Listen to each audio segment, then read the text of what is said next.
Hello everyone and welcome back to FigureEmUp. Today we have a special review because it's not SH Figure Arts, it's a Demoniacal Fit figure. This is the Ultimate Atrocious figure.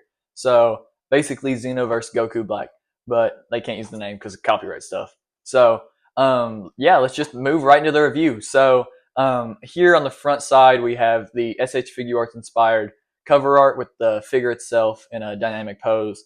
I really love that pink and black I don't know, shading, I guess you'd call it. If we move over to the side, it wraps around that art, and then it has the name of the figure, Demoniacal Fit, and then we have a very SH Figure Arts box inspired back. So it lists all the like super modeling, super action, whatever, and then more poses, inspiration type stuff, and then on the other side, it has a cover art of the other head that comes in this set, which is the base form Goku Black head. So that's it for the box. Let's just get right into the actual figure review. Alright, so we have the actual clamshell out of the box here, and there are some size differences because it is third party. There are some size differences with SH Figure Arts clamshells, so I'm going to grab one of these real quick. This is my Super Saiyan God Goku from my other review, and you can immediately see that this one is wider and this one is thinner, and then the SH Figure Arts one is shorter, and this one is taller. So it won't stack up if you're trying to stack clamshells. It won't stack up perfectly. You can stack them up, just not the best. So if you have a third-party figure like this one with a clamshell design like this one has, just stack it on top of this one. So with the clamshell differences out of the way, let's go ahead and get on to the actual figure review. Okay, so we got the clamshell open. Just taking the figure out. First impressions, definitely love the detailing. All of these purple bands and the sculpting on this figure are done really well, and all the paint looks great, looks amazing, especially this hair. I love the frosted tips for the Super Saiyan Rose hair. It just looks so much better than the SH Figure Arts metallic hair. So definitely based off design, looks very good. For this cape, it is just a soft plastic or rubber, more like. So moves a little bit, but that's just for articulation, so you can get those legs up and back. For head articulation, spins 360 degrees. Looks down, decent amount, up, decent amount. For arms, shoulder joints, 360 degrees. This one is a little bit stiff. Not a huge deal, but just something. This bicep, I have had a little bit of trouble with it. It does not like to rotate. If you can hear that clicking noise, oh, it does not like to rotate at all. This one's fine. It rotates okay, but this bicep joint has just been terrible to me. I don't know if that's with every figure, or if it's just with this one, but it has been terrible.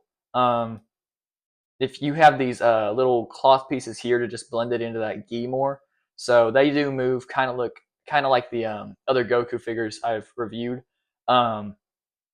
This figure does have butterfly joints. It's a 2.0 body, so all you 3.0 likers not going to get the articulation you want the most out of this, but still an amazing figure.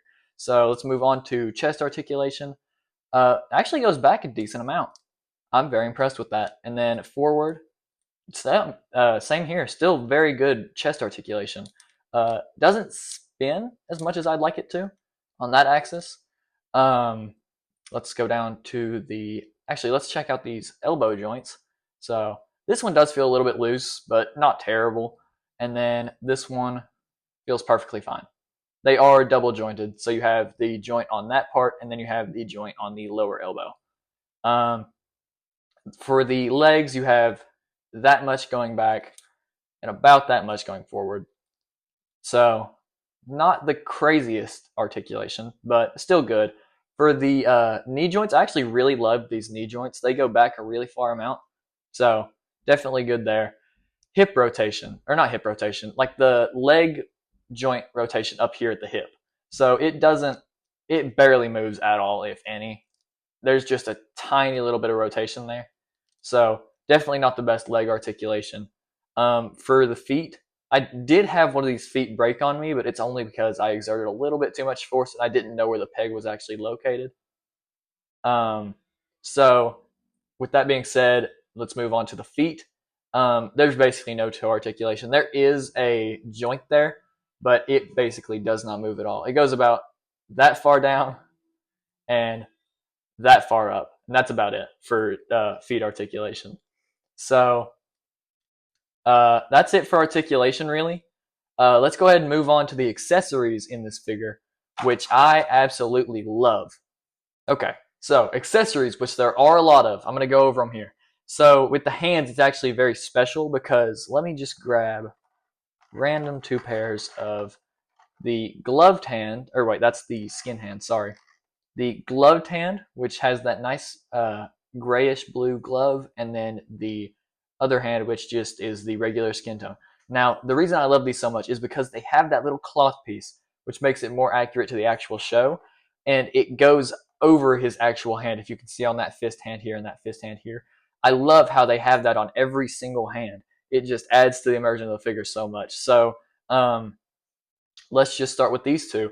These are 2 like sort of grabbing, not really grabbing hands, but they're just kind of splayed out, but with the fingers closed in the middle. So you've got those 2.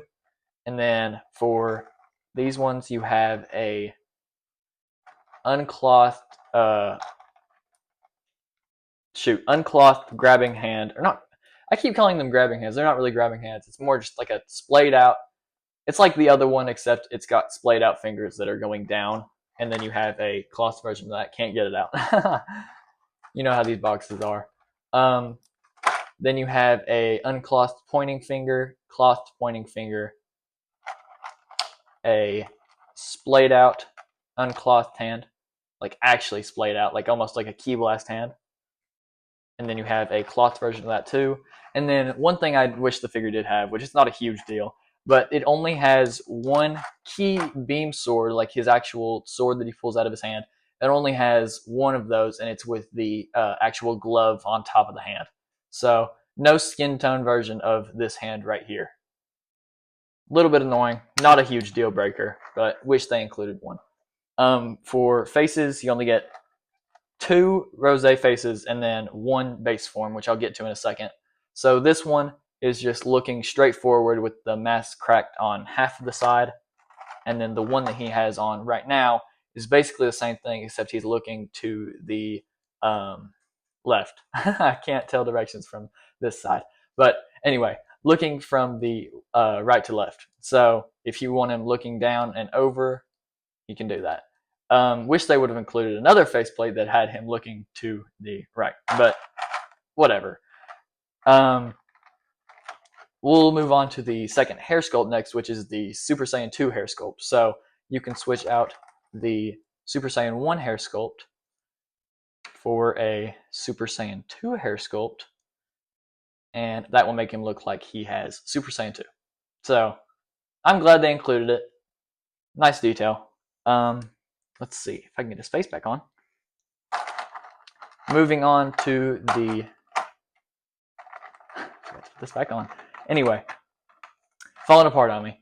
The base form head. So, like I said earlier, the details on this look great. The bangs just come off like any other Goku figure would. And then you have this face right here. So this face looks like it would work on this head sculpt. And it does work. But it has those little tiny black bangs on the side right there, if you can see, on either side. So it will look a little bit weird if you're using like the Super Saiyan 2 hair sculpt, where you can see those side bangs a lot more, where it's not splayed down. It's got just that one bang. If you're looking at the sides of the figure, you will see that little black hairline there. So not the best way they could have done it. I kind of wish they just wouldn't have included the little sideburns there almost. But with that being said, the Goku head sculpt, or the base form head sculpt, is still really good. So he looks kind of funny because he's disassembled right now. But anyway, let's get on to the final conclusion or review, or whatever you want to call it. All right, well, for the final review, for the $50 to $60 you're going to be paying for this figure, that's about what I got mine for. I would say he's medium value at best. I love the detailing on the figure. He looks great, but the articulation and the accessories, I mean, it's kind of a deal breaker. I mean, the accessories, I'm sorry, the accessories are good. I'll say that. I wish they could have included that other hand. Other than that, the accessories are good. But the articulation on this figure is really just such a deal breaker for me because it's not that good. I'm at a loss of words because I really want to love this figure. I really do. He just looks so cool, and I love Goku Black as a character, like as a concept. I love him, but just using and articulating this figure definitely is not the best experience for a collector. So I just have to say, if you had the money and you really love the character, go for it. But otherwise, I would say maybe hold on to your money and see if they can release a better, more improved version of this figure. I would really love if they gave him a 3.0 version instead of that 2.0 body because it's just so outdated. But yeah, so this has been FigureEmUp. If you like this kind of review, make sure to like and subscribe. If you can't tell already, I got a new setup with a actual armature and a light, so I'm using a hands down review style now. So I will see you guys later in the next review game, whatever I put out next.